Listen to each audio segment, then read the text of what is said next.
Fala galera, aqui do Redcast, sejam todos muito bem-vindos. Eu sou o Junior Masters e hoje, terça-feira à noite, nós vamos para mais um episódio cheio de conhecimento e informação. E hoje é dia de sabatina. Pois é, nós vamos aqui dar sequência à nossa agenda e dessa vez o assunto é política. Nós vamos falar aqui sobre como anda a corrida presidenciável. Pois é, estamos aí com uma corrida até Brasília para ocupar o cargo máximo da nossa nação. E na sabatina de hoje nós estamos com quem, Sérgio Sacani? Fala pra gente quem é o nosso convidado. Estamos aqui só um negócio, cara. Essa palavra sabatina, eu vou te falar, meu amigo. Quem é da minha época aí, tem até arrepio de ouvir, porque eu tinha sabatina na escola. Sim. Você era sabatinado na escola, não era prova, não, era sabatina. Tipo prova oral. É, exatamente. Você tá Entendi. maluco, odeio isso aí, essa palavra aí. Mas quem tá aqui hoje com a gente aqui, ó, Renan Santos aqui, ó, está aqui do Missão, né? Da missão. Da Missão. É da Missão ou é do Partido Missão? Do Partido Missão ou da missão? Ou da Missão. Show de bola. Então, Renan está aqui, vamos trocar uma ideia aí, discutir aí problema do Brasil que não falta, né? Hoje é discutir os problemas Você tá da nossa maluco, nação. só tem E problema. as soluções? Estou otimista. Solução eu já falo aqui desde cara. Eu sei que o Renan não concorda, nem o Arthur também não concorda, mas a solução, meu amigo, é aqui, ó. Uns 25 quilômetros daqui. Terminal 3. Todo dia, sai uma série de aviões. Você pode escolher por qualquer canto. Sair de Guarulhos. Meu amigo, Será cara. qualquer Eu lugar. eu amo esse homem, mas não gosto de discordar dele. Mas aqui eu vou discordar. Pô.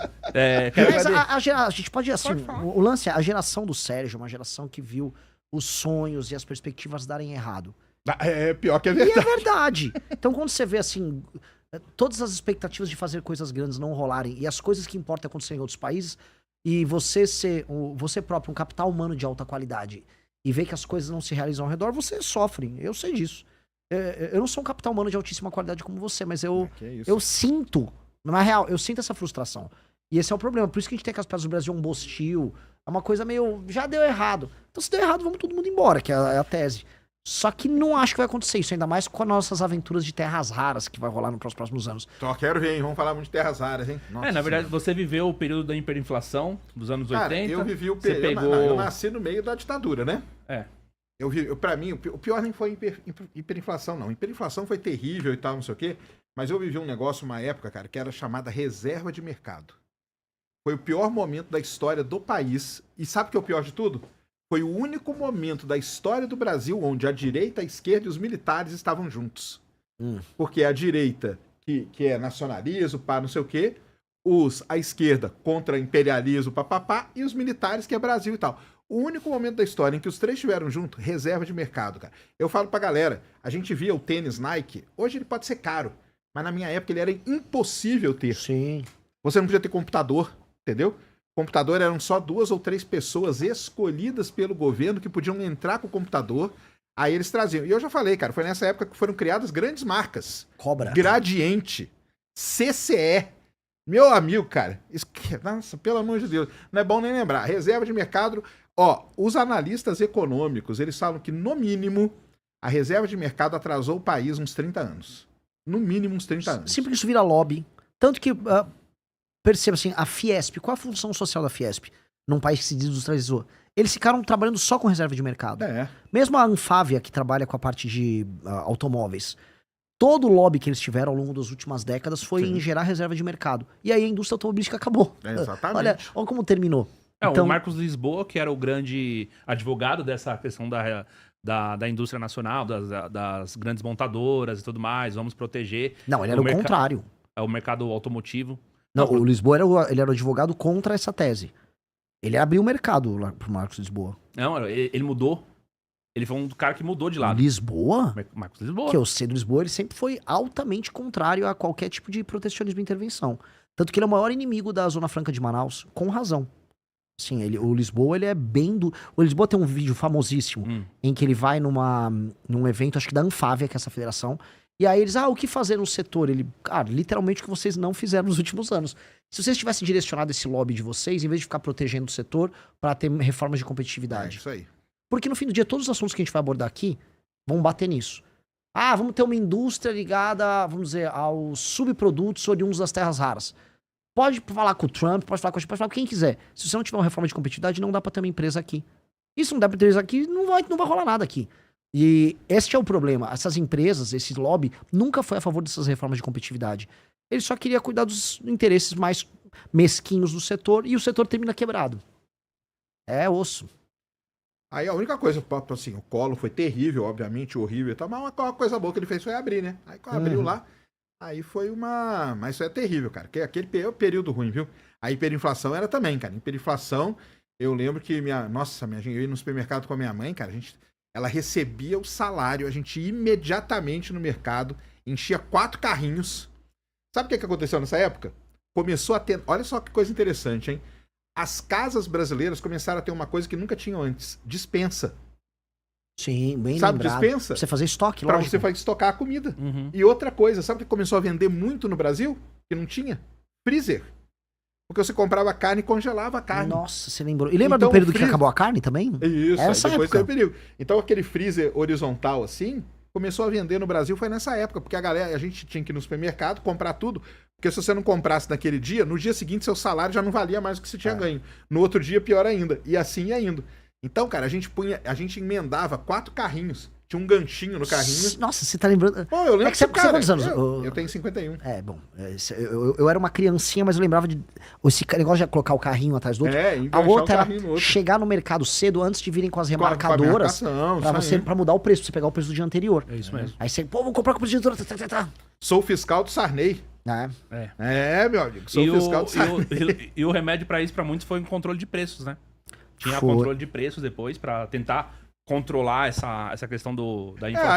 Aí o Brasil começou, né? O congelamento era uma tese que era muito falada, tal, não sei o quê. Até que os caras lá, 4 caras, né? Que agora eu não vou lembrar o nome deles, que eles se reuniram, os economistas lá, e montaram o que foi a base aí do tal do Plano Real, né? Depois de algum tempo e tal, porque viram que esse negócio de congelamento de preço não dava certo e tal. É uma história aí. Quem nunca ouviu essa história aí, eu acho que tem um podcast só de áudio no Spotify. Agora eu não sei se é do Estadão que fez, a FU, um desses caras aí que entrevistaram esses caras do Plano Real, entendeu? Uhum. E é muito legal contar, eles contam essa história, porque eram teses econômicas, entendeu? O cara que criou como chamava lá, cara? O RV? Né? Então, teve a URV, né? Que é o Fernando Henrique, que foi o cara ali, Sim. mas os economistas. Era a turma que da Casa tavam- das Garças. Que era um grupo geral da PUC do Rio. Isso. Que tinha o Gustavo Franco. Acho que o Pércio Arida era da PUC Peça do Rio. Arida. E tinha mais 2, tô esquecendo agora o nome deles, mas o mais famoso esse cara, o Gustavo Franco, o Pércio Arida. O Peça Arida criou, ele escreveu o famoso artigo Belíndia, que era uma mistura verdade. de Brasil com Índia, que era um país que ele imaginava onde as coisas poderiam funcionar, lembra disso? Sim. Isso aí foi um período interessante da história do Brasil, E cara. foi uma revolução que esses caras fizeram. Foi. Uma revolução, Foi. assim. Mas estamos num preâmbulo grande aqui. Isso aí. Mas eu sou dessa época, por isso que eu quero... Mas você tá me trazendo agora um exemplo de como as coisas podem dar certo. Pode, deu certo. Te dou um exemplo, a gente resolveu hiperinflação, Resolveu a hiperinflação. que é um Exatamente. problema muito maior do que resolver quilombolas Sim. Não, isso aí com certeza. na Não, base de cara, Alcântara. o negócio é que o Brasil, até uma pergunta aí, até já para começar, né, como Pode que é essa começar. batida. Porque assim, né, o Brasil ele tem problemas de todos os níveis que a gente pensar, né? Econômico, social, de tudo que é jeito, né? Como que você pensa assim? Eu digo não, quando eu chegar lá eu vou fazer. Mas como que faz para estruturar porque também tem uma coisa, cara, que eu acho que falta no Brasil muito. É um negócio chamado planejamento estratégico. Entendeu? Isso nós não temos, é zero planejamento estratégico, entendeu? E a China? A China tem. A China só é. A China é planejamento estratégico e de longo prazo ainda, que é uma maravilha. Mas aí como que vocês pensam isso? Como que vocês estruturam? Porque, obviamente, tudo é meio que importante, né? Então, assim, como que vocês priorizam? Como que vocês estão pensando nessa toda essa... Porque é muito problema, cara. Tem problema na educação, tem problema na economia, tem problema na reforma tributária, reforma administrativa. Aí tem problema de riquezas, não só da terra arada, mas do próprio petróleo e tudo, entendeu? Energia. Então, como que vocês ou priorizam isso, ou como que vocês tentam bolar esse planejamento aí? Ou seja, essa é a pergunta de $1 trilhão, né? Porque, como é que eu coloco...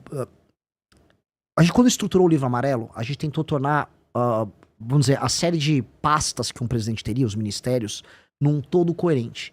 As coisas têm que conversar entre si. Então, o seu planejamento para educação tem que ter a ver também com o seu planejamento sobre desenvolvimento econômico, novas tecnologias. Assim como a parte de segurança pública tem tudo a ver com habitação. A parte de desenvolvimento regional tem tudo a ver com reforma política. E pra gente conseguir estruturar, e hoje eu ir nas entrevistas e explicar, ok, nós temos um plano, demorou, e mesmo assim, pô, eu faço lives diariamente, converso com pessoas que manjam dos assuntos que importam em termos de economia, e mesmo assim, você estruturar um todo coerente é muito difícil. E eu acho que hoje a gente tem um